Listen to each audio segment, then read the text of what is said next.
Chers frères et sœurs, les lectures de ce 25e dimanche du temps ordinaire année C nous font entendre un appel fort. À qui servons-nous vraiment ? Dieu ou l'argent ? Et surtout, comment vivons-nous cette tension dans notre vie quotidienne ? Dans la première lecture, Amos, prophète de justice, dénonce ceux qui écrasent le pauvre, ceux qui truquent les balances, augmentent les prix, profitent de la misère des humbles et oublient que Dieu n'oublie pas les méfaits. Dans la première lettre à Timothée, Paul exhorte à prier pour tous les hommes, y compris ceux qui détiennent l'autorité, afin que règne tranquillité, justice, sécurité. Saint Paul met en lien la foi, le vivre ensemble et la prise de responsabilité collective. L'Évangile selon saint Luc présente la parabole de l'intendant malhonnête, ou habile selon certaines traductions. Un homme qui, confronté à sa destitution, trouve une façon, certes douteuse, de se ménager un avenir en utilisant les ressources de son maître pour établir des liens, des alliés. Jésus loue non la malhonnêteté, mais l'ingéniosité, la clairvoyance, la capacité de faire des amis avec ce que Jésus appelle l'argent trompeur. Et il pose cette alternative radicale. On ne peut servir deux maîtres, Dieu et l'argent.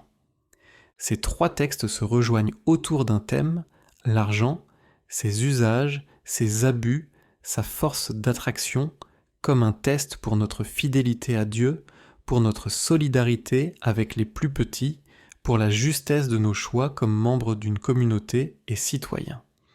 Permettez-moi de vous raconter une histoire qui pourrait être la nôtre, pour nous aider à méditer sur ces lectures.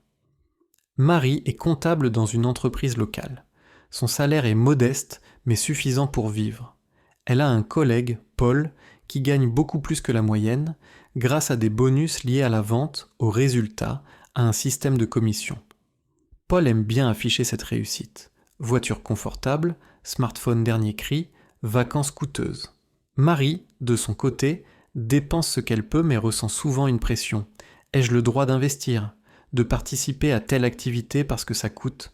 Elle pense à sa famille, aux enfants, aux études, aux loisirs, mais aussi à la paroisse, aux projets de solidarité. Un jour, l'entreprise propose une redistribution des profits. Une partie des bénéfices pourra aller à une œuvre sociale locale, à un fonds pour les plus démunis de la ville. Paul est enthousiaste, mais avec des conditions, oui, mais seulement s'ils acceptent ce qu'on propose, et que ça profite à ceux qui se bougent. Marie dit « Non, je veux que ce soit un vrai effort partagé, que ce soit des critères justes pour tous, notamment ceux qu'on ne voit pas, ceux qui restent dans l'ombre. » Dans cette histoire, Marie est dans la situation de l'enfant de lumière. Elle ne maîtrise pas tous les rouages du pouvoir, elle ne gagne pas beaucoup, mais elle a le souci de l'équité, de la solidarité, du bien commun.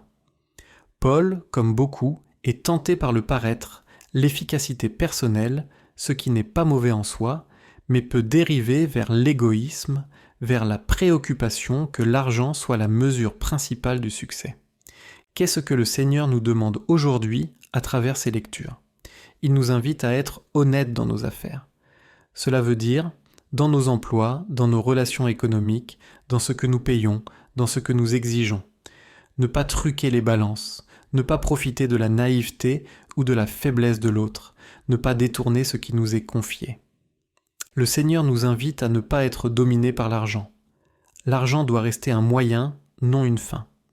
Demandez, est-ce que ce que je possède, ce que je gagne, ce que je consomme me rend plus solidaire, plus libre, ou est-ce que je suis esclave de l'avoir ? Il nous invite à utiliser l'argent, les biens, pour construire le bien commun. Comme Marie dans le récit, cherchez que les ressources profitent aux invisibles, aux oubliés, que nos dons, nos choix de dépenses, nos engagements sociaux ou de solidarité reflètent ce souci. Que les plus faibles ne soient pas les dindons de la farce du système de profit. Le Seigneur nous invite à prier et à nous engager. La lettre à Timothée nous rappelle que la prière pour tous, y compris ceux qui gouvernent, est nécessaire. Nous pouvons aussi demander à Dieu qu'inspire aux autorités des décisions justes, équitables. Mais la prière ne dispense pas l'action. Elle la complète, la pousse. le Seigneur nous demande de faire preuve d'ingéniosité spirituelle comme pratique concrète. L'intendant de la parabole ne manquait pas d'imagination pour assurer son avenir. Nous aussi pouvons être créatifs pour faire du bien, pour inventer des formes nouvelles de solidarité, des manières de partager, d'entraider.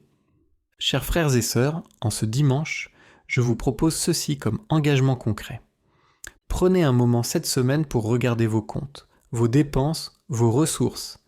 Demandez-vous si chaque monnaie que vous dépensez et chaque monnaie que vous gagnez reflète un choix de fidélité à Dieu ou une compromission avec la culture de l'avoir.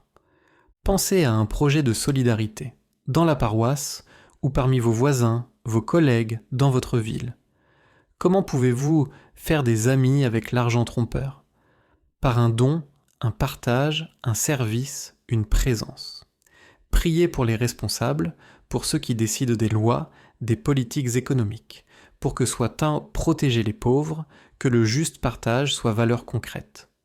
Demandons au Seigneur de faire de nous des enfants de lumière qui sachent discerner, choisir, agir dans la vérité, non dans l'ombre, et de nous rendre capables, non pas de dominer par l'argent, mais de servir par lui au service des frères. Que la Vierge Marie, modèle de simplicité, d'attention aux petits et de confiance en Dieu, nous accompagne. Que le Christ nous donne la grâce de ne jamais mettre la richesse au rang de maître, mais de toujours le voir comme une ressource à mettre au service de l'amour.